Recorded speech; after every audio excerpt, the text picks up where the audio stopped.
Hola, el vídeo de hoy es un poco especial porque se refiere a algo relacionado con Galicia.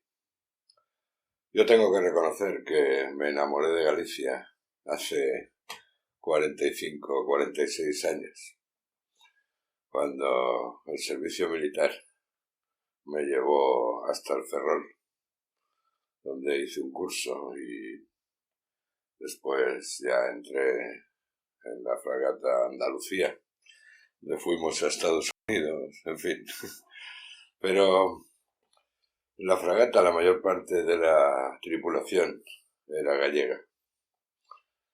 Y yo, sinceramente, cuando llegué allí, iba con una idea, nacida aquí, en Barcelona, que los gallegos eran personas muy cerradas. Y me encontré con todo lo contrario, personas extraordinarias. Yo tuve allí, desde el primer día, unas sensaciones extraordinarias. De manera que me enamoré.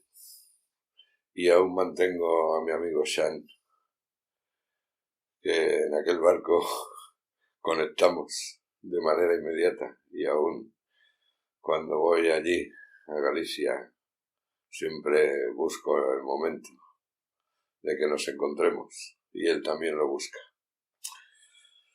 La cuestión es que buscaba algo relacionado con una zona concreta de Galicia, Chantada, que es el origen de mi esposa Nuria, y donde hemos estado varias veces.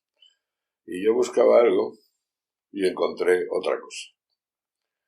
Una cosa relacionada con la migración. Algo que en estos tiempos no deja de estar constantemente en la información. Y al descubrir que los inmigrantes gallegos que habían viajado de modo masivo a Cuba, a Argentina, habían llevado a cabo tareas para su territorio de origen, me sentí fascinado y llevé a cabo este vídeo buscando toda la información que pude encontrar. Es cierto que a menudo la información que encuentras es la que es, pero bueno, pude construir con bastante claridad lo que los migrantes estaban haciendo, específicamente en Cuba, porque era lo que me llamó la atención. Pero supongo que lo harían también en Argentina y lo harían en cualquier otro lugar. De modo que aquí os dejo este vídeo. Aquí dejo este vídeo de la escuela de Mundín, que fue construida en un lugar rural de Galicia, con el trabajo y el dinero de personas que habían emigrado a Cuba. La cuestión es, hay tantas cosas que ignoramos que nunca acabaremos de conocerlas todas. En cualquier caso, ya sabes, mi mayor deseo es que seas feliz, porque siempre lo digo, y es la verdad. La felicidad de cada persona, nos lleva a impregnar a las demás personas. Que seas muy feliz y espero que este vídeo te haga disfrutar de algo que es fascinante. Las personas luchando por sí mismas luchan también por su gente. Un abrazo y mil gracias por tu atención.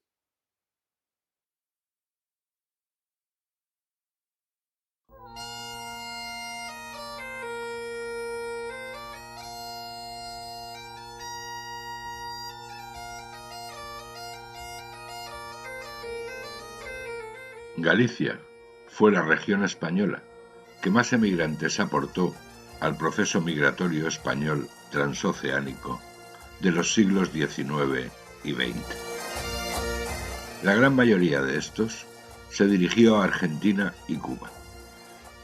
Entre 1899 y 1960, a la isla del Caribe llegaron unos 378.000 inmigrantes procedentes de Galicia, lo que representó el 45% del total de la emigración española a la isla, y según he podido leer en un artículo de la revista de Indias, la mayoría de los de Lugo procedían de las zonas de Vivero, Villalba y Chantada,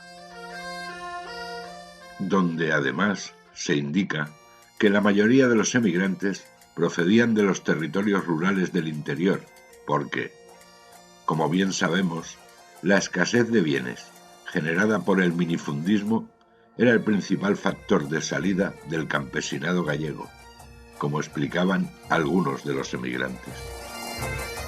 Allá teníamos terrenos pequeños, viñas, maíz, papas, centeno y verduras. Trabajábamos para comer en el año. Nosotros éramos 7 hermanos y trabajábamos las pocas tierras que teníamos. Aunque también había otros motivos que llevaban a emigrar, como, por ejemplo, en las 2 décadas iniciales del siglo XX, el hecho de que España estuviera en una guerra permanente en el Rif hacía que muchos jóvenes prefirieran emigrar a Cuba para librarse de formar parte del ejército. Además, el regreso de determinadas personas, conocidas como indianos, que habían conseguido enriquecerse, animaban a otras personas a intentar alcanzar aquellos sueños que en realidad solían convertirse en pesadillas. Por otra parte, algunas empresas norteamericanas que precisaban de mano de obra actuaban en el territorio gallego para reclutar trabajadores que en muchos casos sufrieron la explotación. La cuestión es que, al margen de cómo fuera la vida allí, que no siempre era buena, puesto que incluso se conocen casos en los que los trabajadores vivían las situaciones de semiesclavitud, lo que quedó muy claro es que su corazón, sus pensamientos y su voluntad no dejaron atrás el valor de su origen, formando sociedades relacionadas con los territorios de los que habían salido. Hoy en día, todavía quedan cerca de 50 de esas sociedades, sostenidas por los descendientes de aquellas personas que emigraron.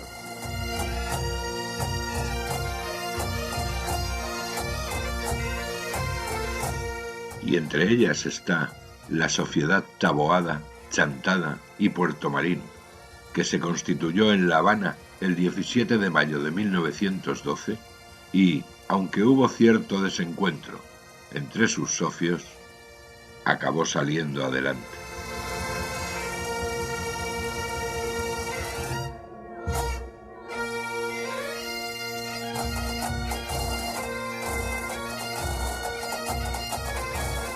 La comarca de Chantada está situada prácticamente en el centro de Galicia, en la provincia de Lugo, en contacto con las de Ourense y Pontevedra. El territorio de su municipio, en la parte del este, se adentra en la Ribeira Sacra, donde los viñedos se extienden por las laderas del Valle del Miño. Y en el oeste, su territorio llega hasta la Sierra del Faro, donde se halla una ermita en la que se llevan a cabo romerías multitudinarias. La cuestión es que esa sociedad se puso en marcha y unos años después, como otras muchas, que crearon escuelas en muchos términos municipales, recaudaba dinero para invertirlo en los lugares de los que habían salido, con la intención de crear los centros educativos, conocidos como casas-escuelas, en las que podían vivir las personas que se encargaban de la enseñanza, algo que sin duda era muy necesario, dado que, según he podido ver a través del Instituto Nacional de Estadística, en 1930 la provincia de Lugo tenía un total de 486.619 habitantes, de los cuales 127.959 eran menores de 13 años, lo que constituía un 26,9% de su población. Y en ese año, en 1930, se puso en marcha la obra de la Escuela de Mundín, cuyos planos fueron aprobados en una reunión de la Junta Ordinaria de la Sociedad el 23 de abril en La Habana.